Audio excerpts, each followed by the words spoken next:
What would you say is the worst episode of Doctor Who of all time?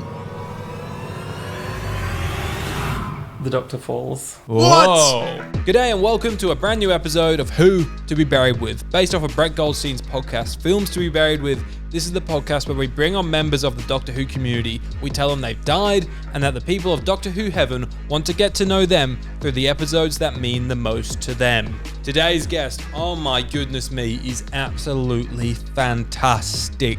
Verity Ritchie from the YouTube channel Verity Ritchie joins us today, and it's bloody amazing. Verity makes video essays on their channel alongside their writing partner Ada. Their videos cover a range of topics covering all things in film and TV, but in particular there's a couple of fantastic Doctor Who video essays that they've become pretty known for. So sit back, relax, have a cup of tea and a coffee, maybe a sneaky beer, and watch this episode of Who to Be Buried With. 50% podcast. Okay, we're back once again with another Who to Be Buried With Verity from Verity Ritchie. Welcome to the show. Thank you so much for joining us. Thank you. Thank you for having me. Thank you. How excited. This is a great honor. I'm a huge fan.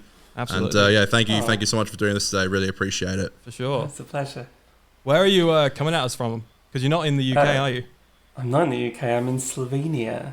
Right. Wow. Oh my god. Yeah, that country that no one knows anything about. Yeah, where is that? And it mixes it up with Slovakia. It's in between Austria, Hungary, Croatia, and Italy. It's this crossroads between those four countries. And you don't know anyone from there except possibly Zizek and Melania Trump.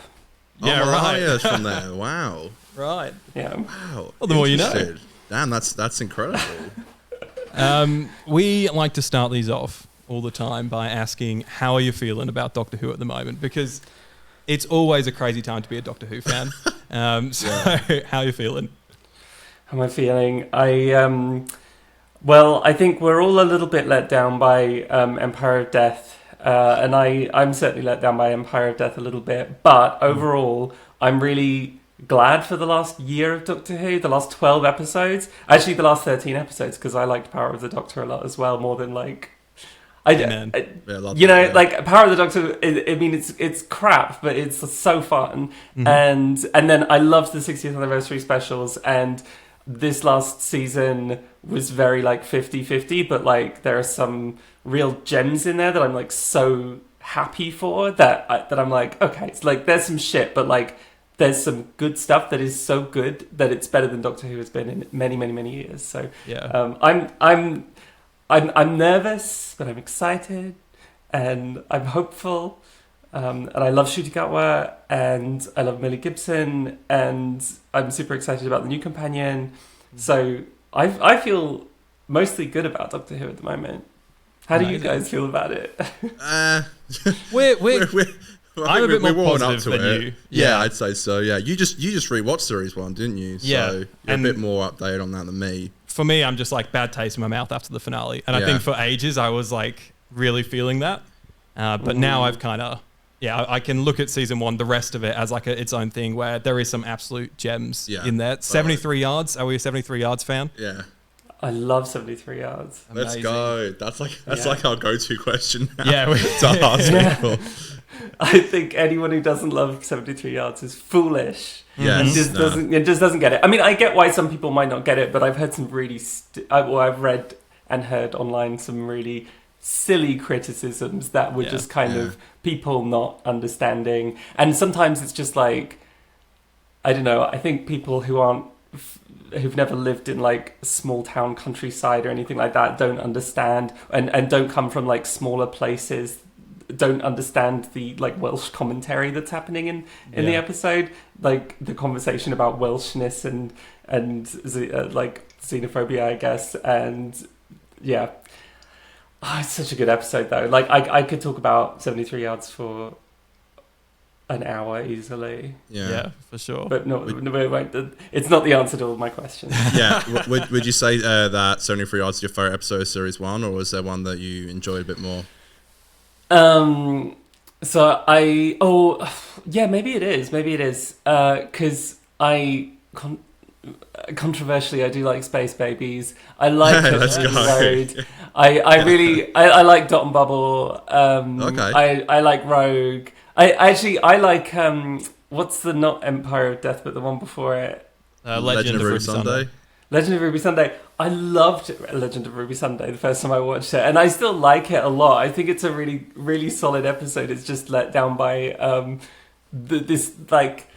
I think Empire of Death, it's not a terrible episode. It's just like there's like a 20-minute segment in the middle that's just shit. But otherwise, like I still really enjoyed Legend of Ruby Sunday, and even with my disappointment with Empire of Death, I mean, some people felt like betrayed by Empire of Death. They were like, they were, because I think, I mean, yeah, but like I've seen people just they were utterly destroyed. That because I think that we're all trying to like recapture the feeling that we had when we were 18 and we watched our favorite ever episode of Doctor Who or whatever it is, like absolutely. that nostalgia, and we're hoping to recapture that moment of just wonder that we felt when, for me, it was when Christopher Eccleston regenerated into David Tennant. It was Parting of the Ways. It was just the most magical thing in the world. I mean, I loved that whole era, but that 2005, 2006, all through 2008, really, that captures for me like the best of Doctor Who. I loved it so much, and I want that again. I want to feel that again, and I'm not sure that I ever will, because I don't know that you can. I think when you're older, your tastes change, and Doctor Who is sort of a silly pop show, really, and a lot of what you love about Doctor Who is you bringing yourself to it, and you come at it differently when you're older. So I don't know if we can ever like recapture those feelings that we had the first time we fell in love with Doctor Who. But for the people, but that's why I think people feel betrayed by it, because they were really hopeful that it was finally going to recapture that moment they fell in love. I totally understand and it that. didn't. Yeah, Sure. and just before we get into everything, I do have a question for you, which wasn't on the list, so it might put you on the spot a little bit. Okay. But I have to ask, what character from Doctor Who do you think is a Miss Honey? Is it Miss Honey?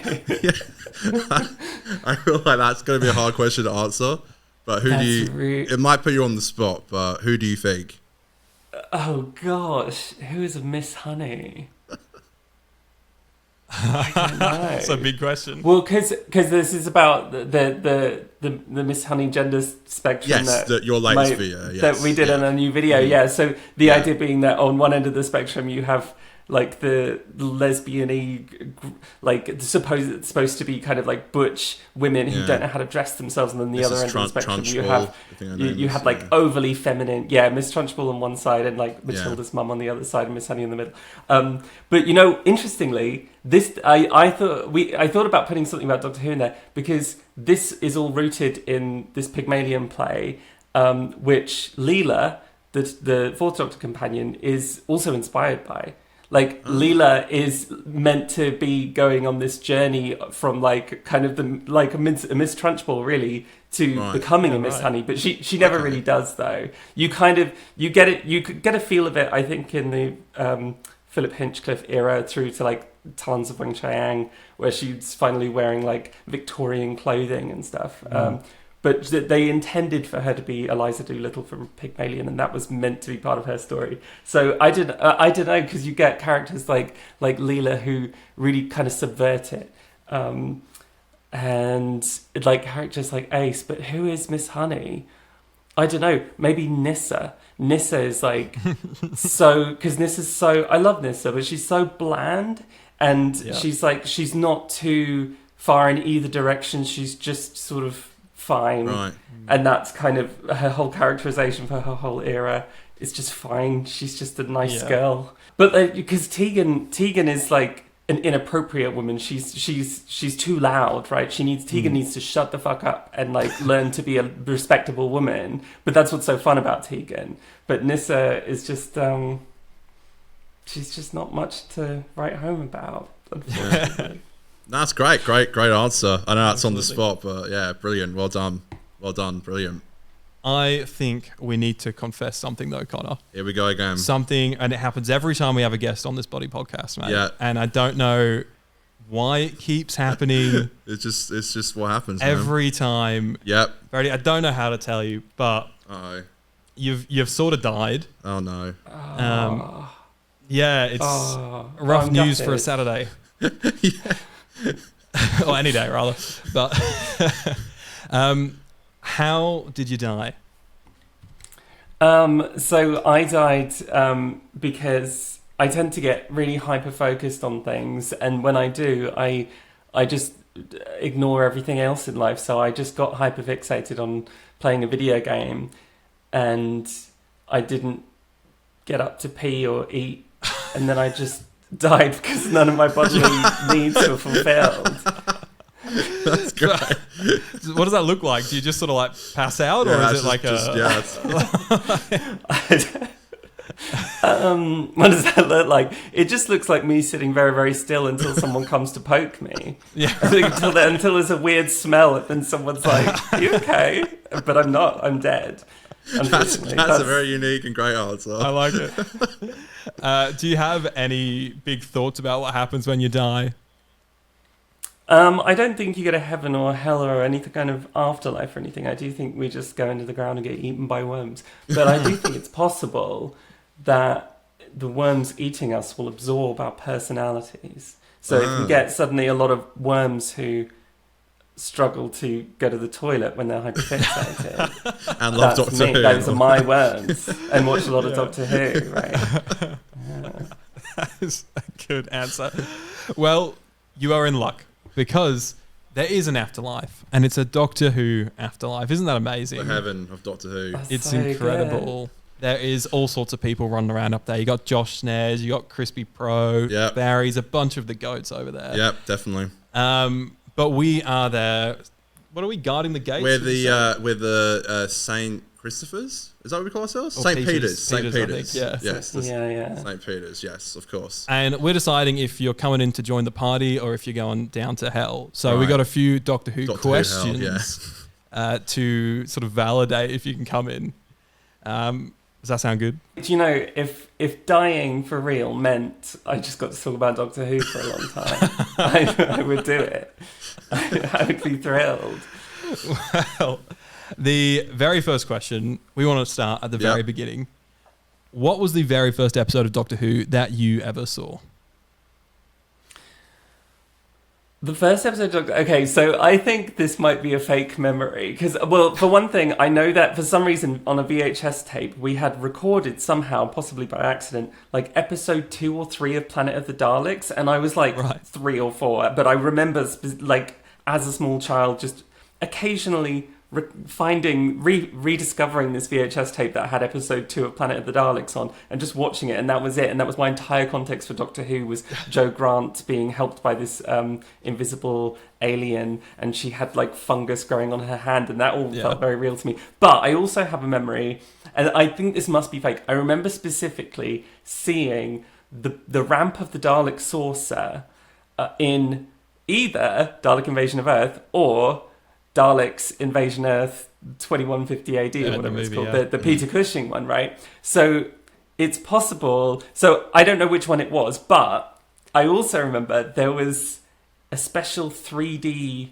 night. This is how I remember it, and this is through the perspective of a small child. It was a special time in Great Britain where the BBC or someone had decided they were going to have a special evening of 3D Doctor Who.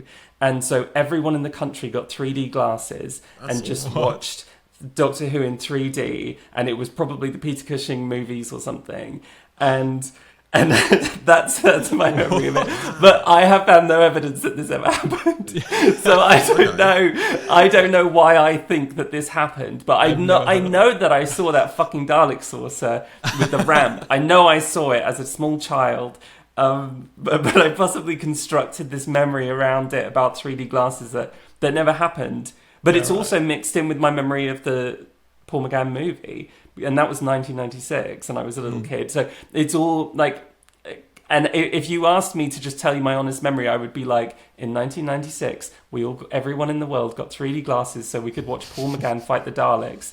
And that's not true. That didn't happen. So I don't know. That's my fucked up weird memory of Doctor Who. First memory, I think. That's brilliant. My first fabrication. Just a fever dream. I love that. And what episode would you say scared you the most? What episodes scared me the most? Okay, so I'm really into all of those, like...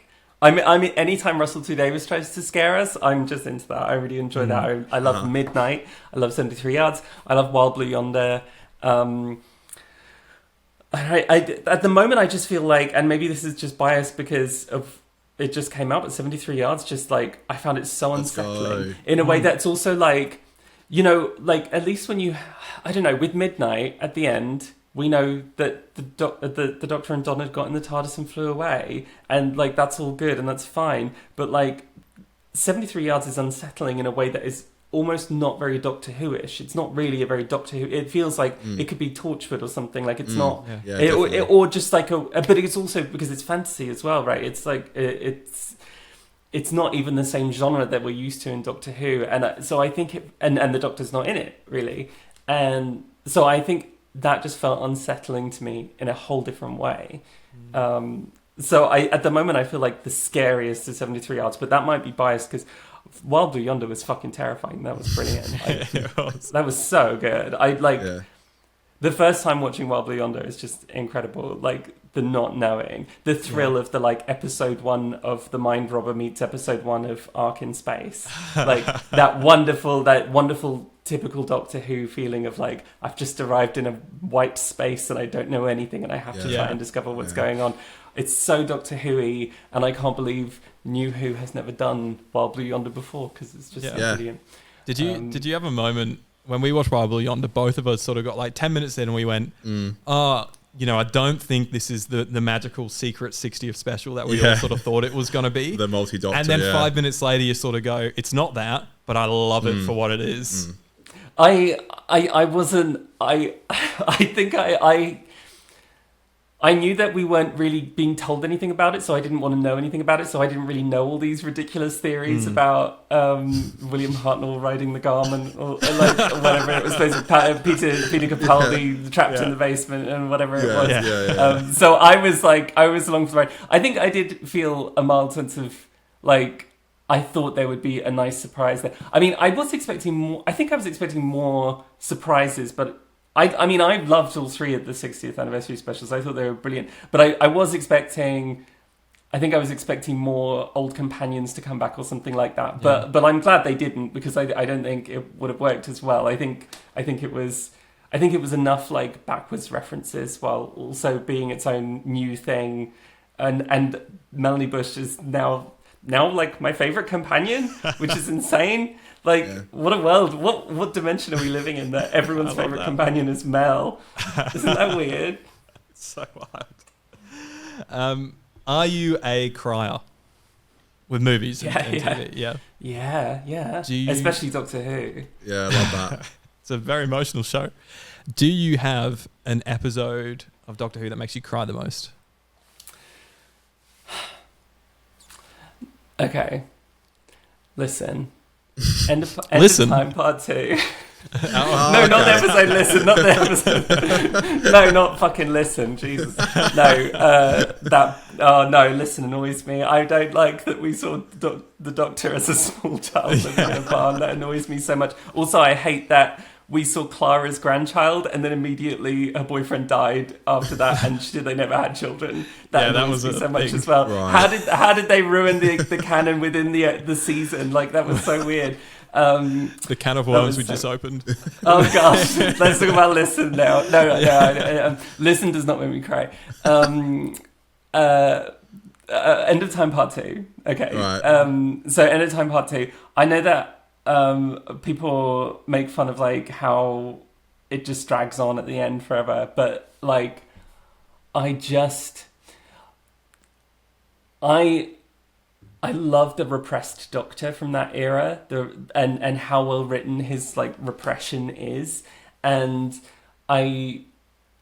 the fact that he is dying and he doesn't go to his companions and say, this is the end of me, I love you, goodbye. He looks at them all from a distance. He's not even going to say anything to Rose. That's not the plan.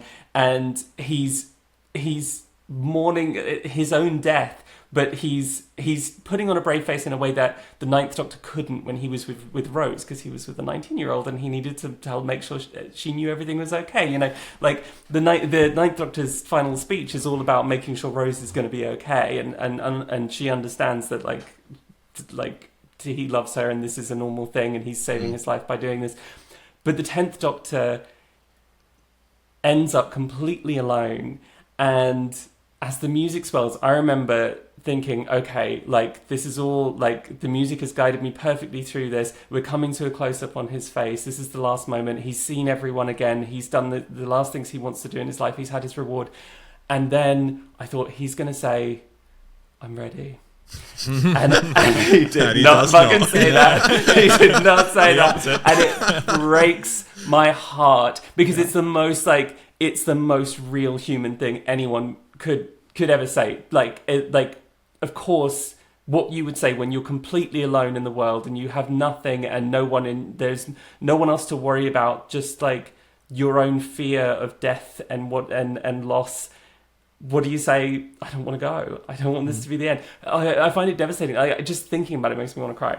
It just, I just find it to be so good in a way that I didn't like. I don't like the 11th Doctor and 12th Doctor speeches, or the 13th Doctor speech. I don't like.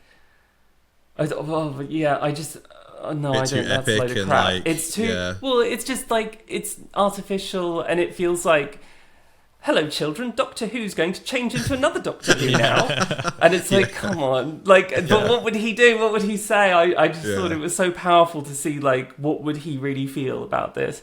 So that makes me cry. But like every season finale from the noughties makes me cry, actually. Yeah, I can get around that. Yeah. It's funny as well how, like, he says it as well at the end of the 50th, and it's like, we didn't know if we were ever going to see him again, so it's like they keep the same line, like his final line as well is about, like, him talking about trends of law and not wanting to go. I think, it's so funny.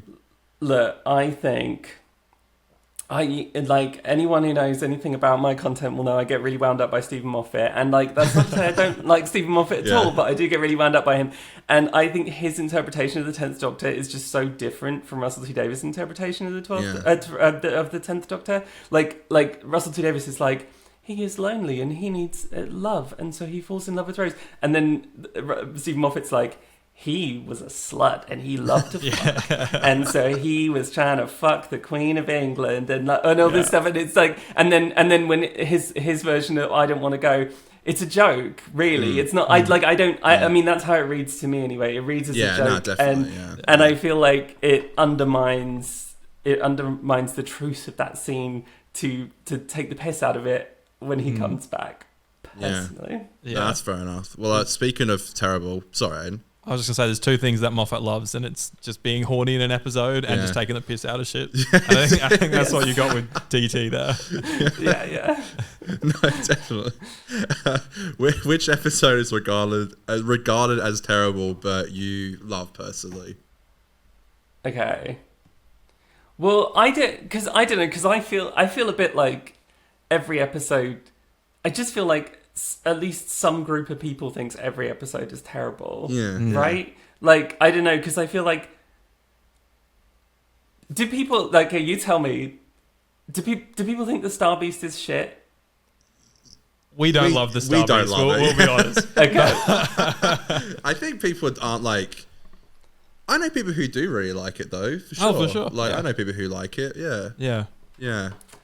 Because I get the impression that people didn't like the fandom was pretty like on the fence about it. Yeah, I fucking love it. I love it. It brings me so much joy. It encapsulates the 2005 to 2009 Doctor Who so well, but it also feels new, and I love Donna. Donna's so fantastic. I love the Meep. I love the what is he? The 14th Doctor. Oh, I love it. I think it's fun, and the trans stuff is super cringy, but it's just fun. I just think it's so much fun, and I when I first watched it, it just felt pure. I don't know how to describe this, but like, it just feels like quintessential Doctor Who to me, and I don't know why it doesn't to other people. I don't know. Like, I know it's cringy, and I know it's like kind of an old-fashioned story because it is. It's from the 80s, but I don't. It's just. I think it's fun. Why isn't it fun? It's a laugh. It's such a laugh. It's so fun. silly. Yeah. It's so silly and it's so fun, and that's the most you can hope for with Doctor Who for the most part, is that it's just fun, and especially something that is kind of a season opener, really. That it's just a fun sort of family romp set on Earth. Yes, that's perfect. Yeah. And everyone else is wrong. No, like I think there are loads of valid criticisms of it. There's loads of reasons to criticize the Star Beast, but just let it take you. Yeah, Go on the journey. Let it take hold of you, and yeah, it'll be beautiful. If you it's a fast episode to love it. I think that's our sort of main thing with it. Is it's so quick. The Star Beast. It's quick. Like I think it's a little rushed. Is sort of where I sit with it. Particularly like the opening and the ending. I just like find I'd rather sit in a lot of those moments a lot more. The opening is super weird. I mean, because also you have like Skyrim menu, like character creator or whatever, like David Tennant, which I'm pretty convinced must have been Disney, right? Yeah, telling them, okay, we can't just put this on. Yeah, people won't know what's going on when they watch the episode. But the thing is, like, like what's going on is written into the episode as well, so I don't really understand. Yeah. And it looks like something that was tacked on later, which we know happened because in Church on Ruby Road, Disney showed the episode to a test audience, and the test audience said, we want to see the Doctor sooner, so they added the stupid sequence where he tells a cop who he is, and it's rubbish, and it doesn't like add anything, and it changes the whole structure of the episode, which is supposed to be about Ruby discovering the Doctor, but now it's not that, because the Doctor randomly just tells a cop who he is in the premise of the show,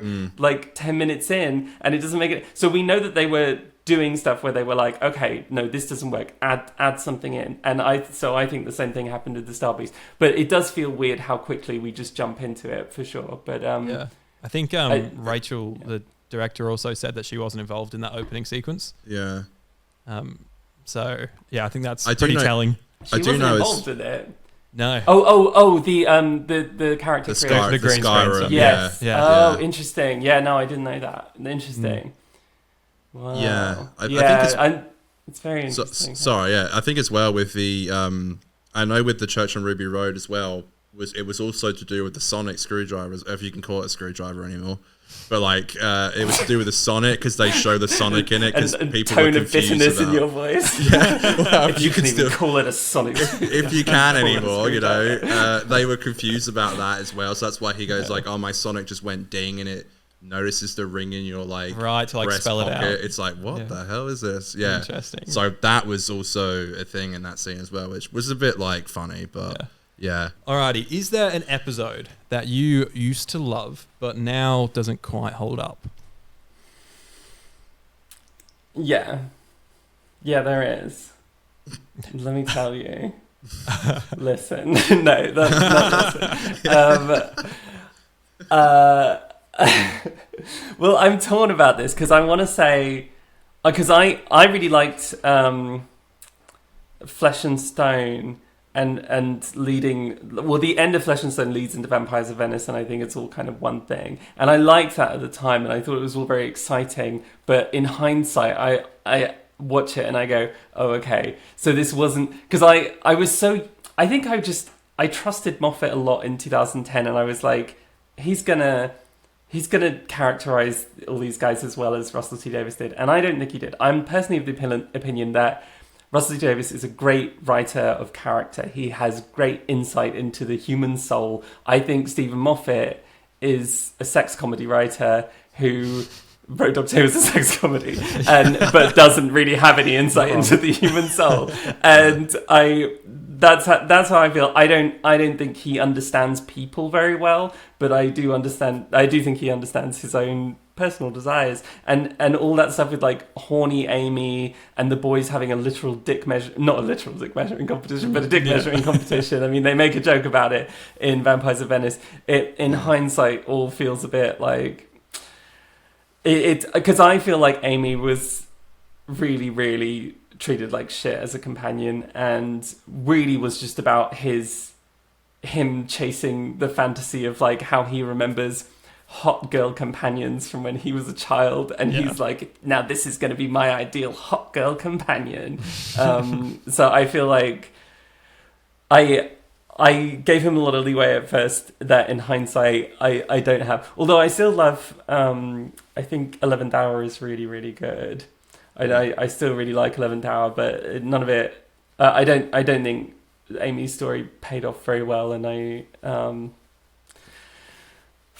and also, like, A Good Man Goes to War, I was so into A Good Man Goes to War. I was so thrilled by the soap opera drama of it all, and it was all so exciting. And then how immediately it turned out Amy didn't particularly care that she had forcibly had a child and given birth, and then her baby had exploded in her hands, and her baby had been kidnapped, and she never saw her baby again until her baby was middle-aged. She didn't care about that. And then it turns out they were in the same class, and she never, which, like, and she's just like, okay, this is fine, I guess. I'm not really worried about that. Yeah. Like, that, all that bullshit. And then, like, with River, like, the promise of River as, like, basically another Doctor character was just never fulfilled. Because they had to kind of ruin the mystery. I mean, well, they didn't have to, but he chose to kind of ruin the mystery of River in the end. And she felt so mysterious and interesting for such a long time. And then in the end, I think River felt just beaten to death. Not literally.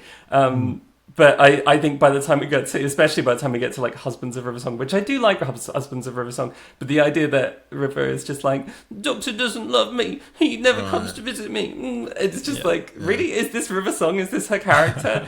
But I don't know. Yeah. So those episodes. Yeah, brilliant. That's fair. Just the Moffat era. Yeah, just Moffat era in general. Just the whole, I mean, yeah. I love that. Yep. What episode means so most to you, not because of the episode itself, but because of the memories associated with it? That's okay, so R1, as I always say. My partner and I, my partner Ada is a not we. She's like she likes Doctor Who, but she's not a freak. Like us, right? She's a normal person to some degree, in that sense at least. But I've been showing her Classic Who, and the way that we've been doing it is we've been watching not one serial per day, but like one episode, like a single episode. So episode 1 today, and then tomorrow episode 2, and it's been actually quite cool. Like it's been it's a really cool way to watch it. I think it, like, letting the cliffhangers just hang. And then coming back later is really great, actually. And it makes it all much more watchable. It's very much not intended to be binged. But it's a pretty terrible show. And and there are serials we watch where she's just like, I fucking hate this. I fucking hate this. Yeah. And then rarely, but sometimes there are ones that she really, really likes. And The Green Death was one of those. Let's go. I love that. And it's a good serial, but it was also amazing to watch it with a not we, and just see like a genuine reaction to it, and see that like it just is good, it just works for people. And also and she was really into the fact that Joe's love interest is really hot. Because all of the girls in Classic Who end up with guys who are like really not hot, like really like just basic blokes, like David Campbell, who Susan ends up with, like characters like that who are just like a bloke. Like, you don't look at David and go, oh, what a hot guy, I'm so glad Susan has ended up with this hot guy. It's like, oh, he's a nice respectable guy who your dad would approve of. Like, okay, great, but like, what girl wants to end up with someone her dad would approve of? Like, no, she wants someone she's going to be excited by.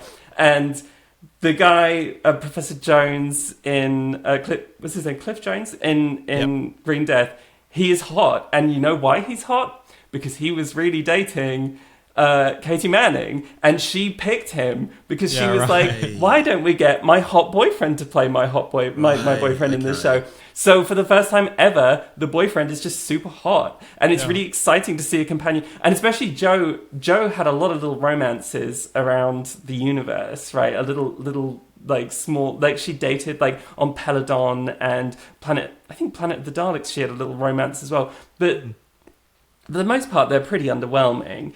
And to see that her happily ever after, and then later, of course, we find out in Sarah Jane Adventures that they got down and dirty quite a lot. Like they've produced a whole kingdom of new human beings. They were fucking. Am I allowed to swear? Because I've been swearing. Of course, absolutely. Go nuts. Bleep out a lot of swearing. They've been fucking, and it's so nice that Joe Grant got laid, and she is having the time of her life, traveling the world. And anyway, so we really enjoyed that, but then overall we just really enjoyed the serial. And so that, like, although I really enjoyed Green Death on its own terms, it was all the more special that we had this amazing experience over the course of, I guess, a week, because it's like 6 episodes. Just a week of just this wonderful serial and having loads of fun watching it. So that one's quite special. Amazing. Let's jump through some of these quicker ones. Which episode had the best ending? Which episode has the best ending? Star Beast! The Star Beast has the best ending! Listen. Listen, the Star Beast has the best ending because the whole thing of Donna spills the coffee on console, and then everything, the TARDIS starts exploding, and then they dematerialize, and then the Doctor goes, we could end up anywhere in time and space. That's the show. That's the whole show. That's the end of Unearthly Child. You know, that's the end of every serial. Like, that's like, but it's like, it's like, I don't know. I find it such a thrill. Every time I watch it, I end with that note. It leaves me feeling like there's so much more excitement and adventure to come, because anything can happen. And that's what's so brilliant about Doctor Who. Anything can happen. Literally anything can happen in Doctor Who. It's like the one show with no restrictions, really. You can do anything, you can go anywhere. The characters can become anyone. And so I just love the ending of the Star Beast. 'Cause, like, regardless, like, I think you can see it detached from the rest of the episode. It is just a thrilling moment of like, yes, this is what I love about Doctor Who. Yeah, very Who. What episode has the best opening, and why is it the Star Beast? Because I feel like that could be. It's the Star Beast Skyrim opening. Because we've all wondered what it would look like if David Tennant were in a character creator. Because we've all been waiting for that Doctor Who video game. Do you know what? I think the video game that we all want from Doctor Who is one where you can regenerate. We all want. Wait, what am I talking about? What's the question? What's the best opening? What's the best opening? The best opening. I think the best opening, is it cheating to say the title sequence to K9 and Company? No, that's the whole thing. That's iconic. That's iconic. It's amazing. I sing the K9 song all the time, and I don't even have a dog. It's so good. It's so good. That's incredible. The tune. That whole episode is just an experience, that whole thing. But my partner, we watched that, and she was like, I loved this. I would watch this show if it existed. It's a crowd pleaser. Every episode. Yeah. I think I'm doing a rewatch of it. Delightful, like, satanic mystery show with a robot dog set in the countryside. Like, what more could you ask for? Oh, exactly. Brilliant. Genius. We have come to learn that this question is a little bit hard, but do you have an episode of Doctor Who that you relate to the most? Well, that would have to be Waters of Mars, because, you know, we all have bad days where we're a little emotional and we make terrible decisions and it causes everyone to die. We've all had those days. You know, I love the idea that, like, that it's this normal Doctor Who adventure, but he walks into it with the just emotionally fucked up, so he can't cope and does all the wrong things. That's so relatable. That's just Tuesday. Absolutely. No, that's good. That's actually a real different answer for that question. But I love that. No, that's brilliant. No, that's really good, and it's relatable. Yeah. What episode objectively would you say is the GOAT, the greatest ever? That's a hard question as well, because there's so many episodes. But because I've been watching Classic Who with my partner, and we watch New Who as well, and she's seen all of New Who, I can tell you objectively what the best one is because let's go. Because she told me because I was able to see with someone who thinks Doctor Who is shit and stupid what Doctor Who looks like when it's just brilliant and fun and exciting and scary and thrilling, and it is. Wait, guess which one I'm going to say. Is it Classic Who? Yeah. Oh Christ! I've only seen like. You've only seen a few seasons. Maybe 25% of Classic Who, maybe 20%. Can you? You're better than me. There's so many. That's so. Is it early on, late, middle? Is it Survival? Okay, I'll just tell you. Yeah, this could go. I thought you'd be like, it's Genesis of the Daleks, right? No, it's not Genesis of the Daleks. Sorry, I'll answer my own question. It's not Genesis of the Daleks. I know you think it's Genesis of the Daleks. It's not. Actually, she thought Genesis of the Daleks was shit because it's just rehashing the Daleks and Planet of the Daleks, and it's just Terry Nation writing the same story again. And so she was like, this isn't even good, which was hilarious because it was supposed to be the best ever, but she didn't like it. But what she did love and she thought was the best ever, the Romans, the William Hartnell's three-part serial where they set fire to the building. To the whole. Yes, like it's just because it's just that every episode like it held up. There's this like comedy thread with the Doctor and Vicky going on their journey, and then there's like this terrifying thread with Ian and Barbara who've been sold into slavery, and it's funny in a way that like modern Doctor Who is funny. But it's also like the stakes because it's like there's no aliens or sci-fi or anything. Existence of the TARDIS. It's the stakes are actually really genuine. Like it's not like the creepy tentacle monster will get me. It's like they've been sold into slavery. Like that's real. That's real, and that's much more scary. And then the funny stuff is hilarious. The Doctor just beats the shit out of a guy, which is hilarious also. Who remembers William Hartnell just like going nuts and giggling the whole time while he's like he laughs a lot going all John Pertwee on some guy. It's just, and Vicky turns out to be an absolute delight of a companion and much, much more fun than Susan because she's just having more fun. Vicky just has more fun than Susan, whereas Susan is a lot more kind of screamy. So I can tell you objectively, and I'm not saying it's my favourite, but I can tell you that I found the objective truth, and the objective truth is that The Romans is the best Doctor Who ever. We literally just reviewed it like the other day. Did you think it was shit? No, we enjoyed it actually. We enjoyed it. I think we were we'd watched a lot of season 2 back to back, and we're struggling. Yeah, we were doing it all in one. So no, enjoyable. Do you have an episode that you've watched the most? Okay, so when I was in my 20s, which I'm so old now, but when I was in my 20s, the way that I made friends, I guess when I was like 18, 19, 20, and then probably up until I was like 24, I would say, from like 18 to 24, the way that I made friends was I would just show them series 1 of Doctor Who. And then any more that I could show them that was possible to show them. So I watched the episode Rose so many times because everyone that I wanted to become friends with on any level, I started showing them Doctor Who. So I would show them Rose, and sometimes it didn't go any further, you know, but sometimes then we ended up watching like 4 seasons. And so Rose, just fucking Rose. I've seen Rose so many times. I've often wondered if I could just write the script from memory. And I think one day when I'm bored, I will just do that. I will see if I can write it from memory and then compare it. Use some plagiarism software to compare it to the real one to see how well it did. So Rose. Good answer. Rose. Right. Well, I asked you about the GOAT, the greatest of all time. What would you say is the worst episode of Doctor Who of all time? The Doctor Falls.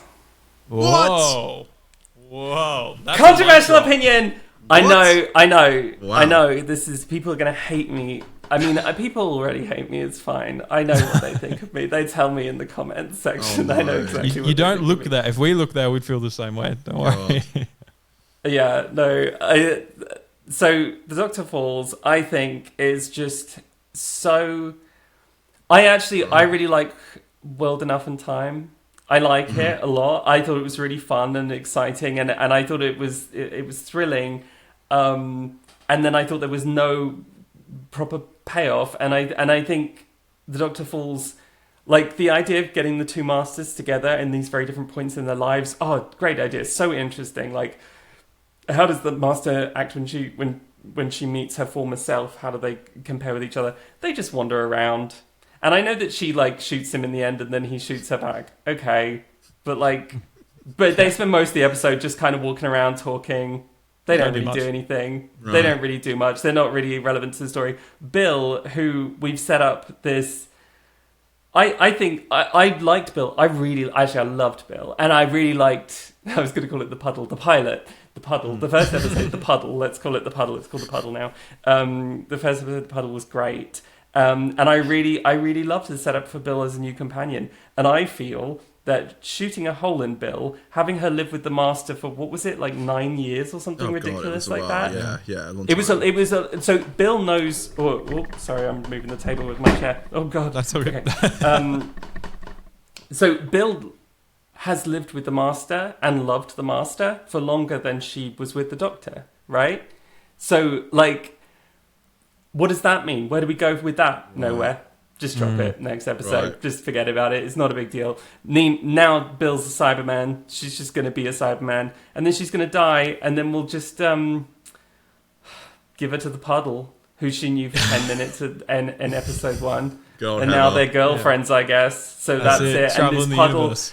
And Puddle Girl traveled the whole universe herself and then came back, like, more intelligent. She was like, in the whole universe, I really liked this one girl that I knew for 10 minutes. And so now we are going to travel the universe together because we're in love, because that's a really romantic story. Okay. It's a love story. Okay, Moffat. Nothing pays off. I don't buy at all. I didn't really like Nardole anyway, but I don't buy that Nardole is now like settled down with a woman who loves him. Like, why did she like him? Nardole is whack. Yeah. I don't think Nardole does nothing for me. And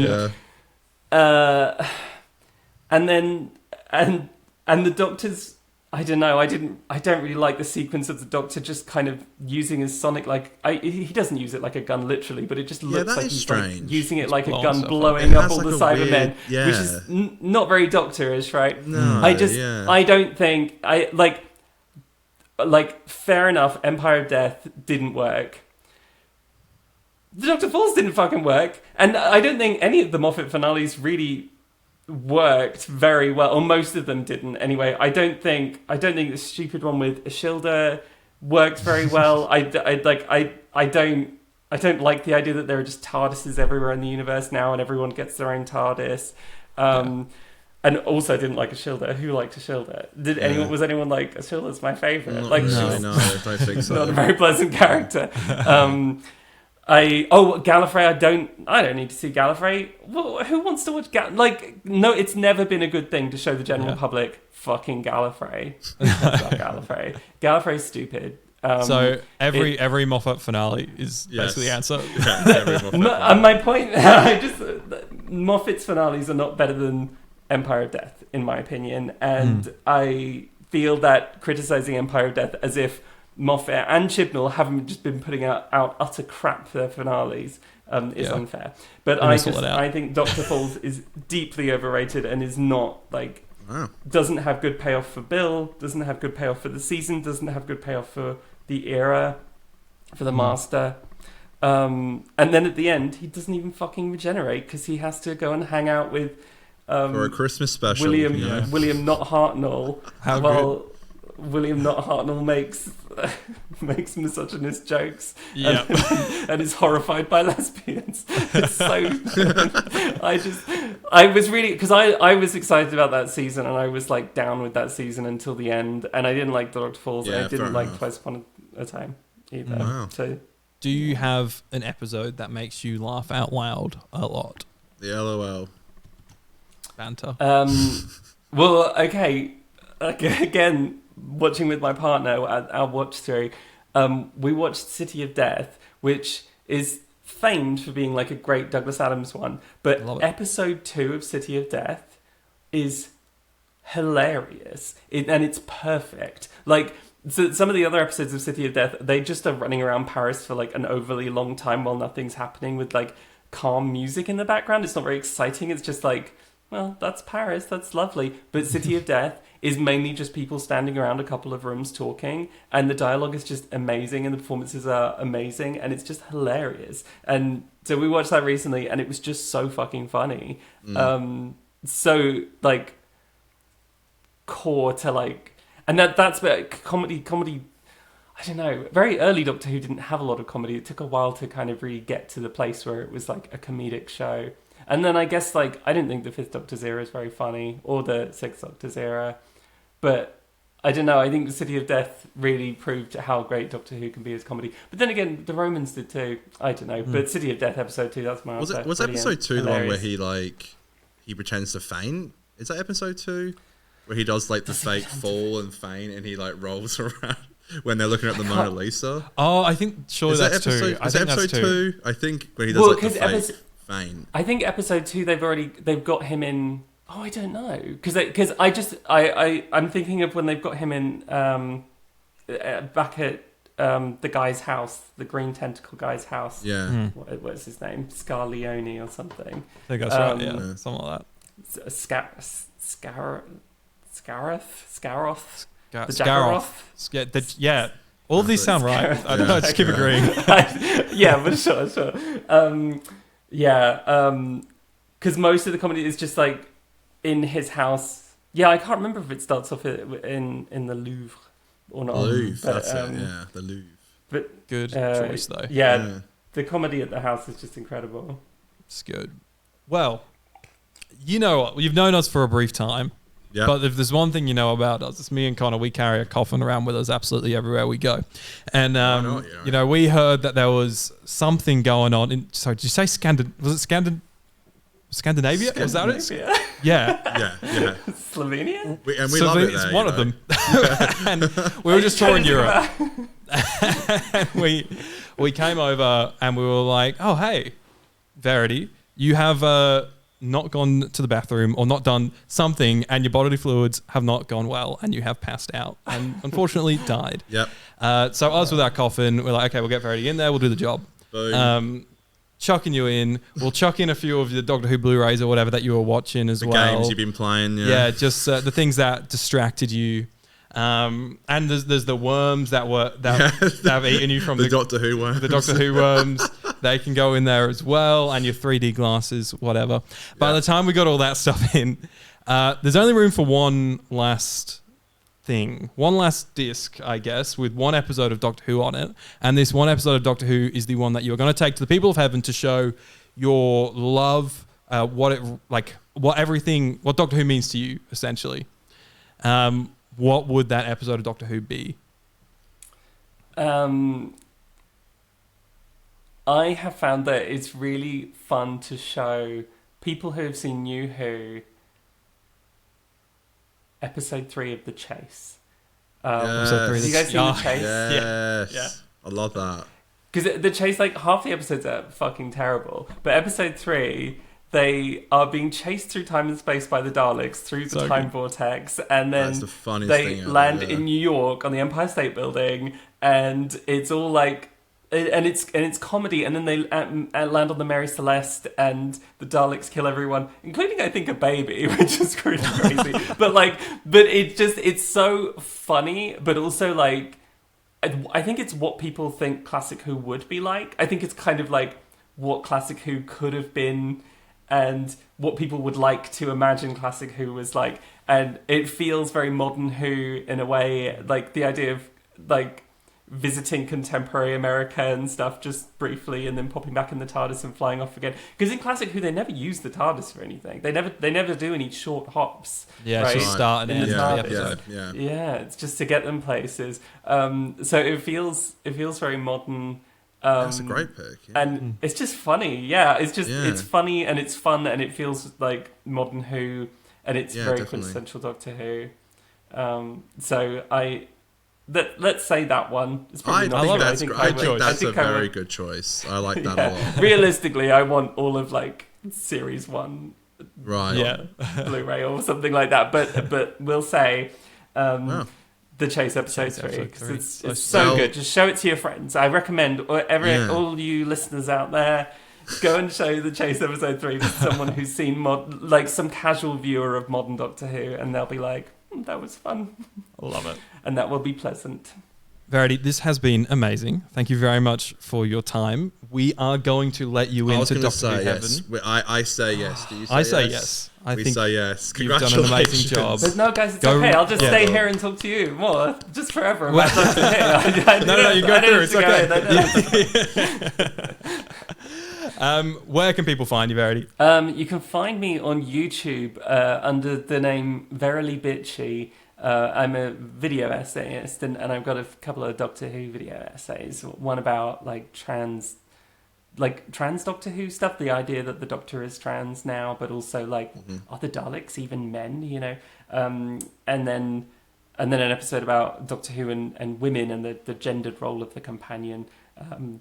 So YouTube is the main place you can find me, but I'm also on all the socials, I think, as well. Verily bitch. They are amazing videos. I should say, and I know you're not supposed to, and I do read like how to interview people. I know it's a bit cringe, but you're not supposed to like gush over your guests a lot. But I do just want to say, I generally do like those 2 videos that you just spoke about. I love YouTube, and I think those videos really do just capture everything I love about YouTube so much. And you know, watching them, I think like you really do just have such a great way of like. There's so many times where I'm watching them, I'm like, this is how I feel about it, but I've never like been able to think of it that way or like say it that way. And they generally really are just such fantastic videos, and I highly recommend that you go watch them. It's a great hour of YouTube. It really is like incredible. I generally do just really love them. So thank you so much for coming on. I'm a huge fan. Thank you. Really do appreciate it. Of course, anytime. Thank you so much. It's been a pleasure. Really do appreciate it.